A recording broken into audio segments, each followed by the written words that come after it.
যে কাজ করবেন আপনার জীবনে, সব কাজের শুরুতে চিন্তা করবেন আপনার নিয়ত ঠিক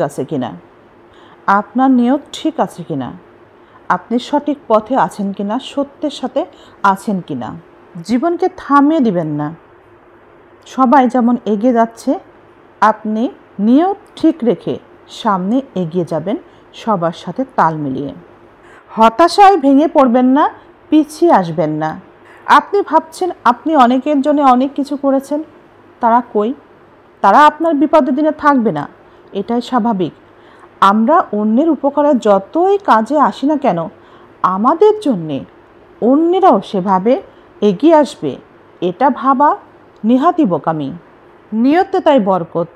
যদি আপনার নিয়ত ভালো থাকে, তাহলে কেউ না থাকুক আপনার পাশে, আপনার রব ঠিকই আপনার পাশে থাকবে। পৃথিবীতে নিষ্ঠুরতম সত্যের মধ্যে একটি সত্য কথা, আপনি যতই মানুষের উপকারে আসেন না কেন, উপকার করেন না কেন, আপনার এই উপকারের কথা অনেকেই বেশি দিন মনে রাখবে না। এটা মেনে নিতে হবে। তবু অনেকের পাশে নিজে থাকতে হবে, কাজ করতে হবে নিয়ত ঠিক রেখে। পৃথিবীর নিদারুণ বাস্তবতা, আপনি ততদিনই মানুষের কাছে গুরুত্ব পাবেন, ততদিনই আপনাকে তারা সম্মান করবে, আপনার গুরুত্ব বুঝবে। যতদিন আপনি তাদের জন্য ভালো কিছু করতে পারবেন, যতদিন আপনি তাদের পাশে থাকবেন নিজের স্বার্থের কথা চিন্তা না করে, যতদিন আপনি অন্যের কল্যাণ করতে পারবেন নিঃস্বার্থভাবে কল্যাণ, ততদিনই আপনাকে তারা মনে রাখবে। আপনি যতদিন অন্যের জন্য কিছু করবেন, ততদিনই তাদের কাছ থেকে আপনি সম্মান পাবেন।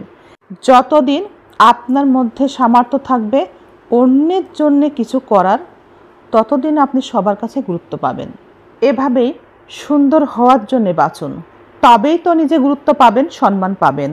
মনে রাখবেন, রূপ সৌন্দর্য বেশি দিন থাকে না, তাই রূপ সৌন্দর্য দিয়ে মানুষের কাছ থেকে সম্মান, ভালোবাসা, গুরুত্ব কোনোটাই পাওয়া যায় না, আর পাওয়া গেলেও সেটা বেশি দিন টিকে থাকে না। মনে রাখবেন, যে মাথা নত করতে পারে সে সমগ্র পৃথিবীকে মাথা নুইয়ে রাখার ক্ষমতা রাখে।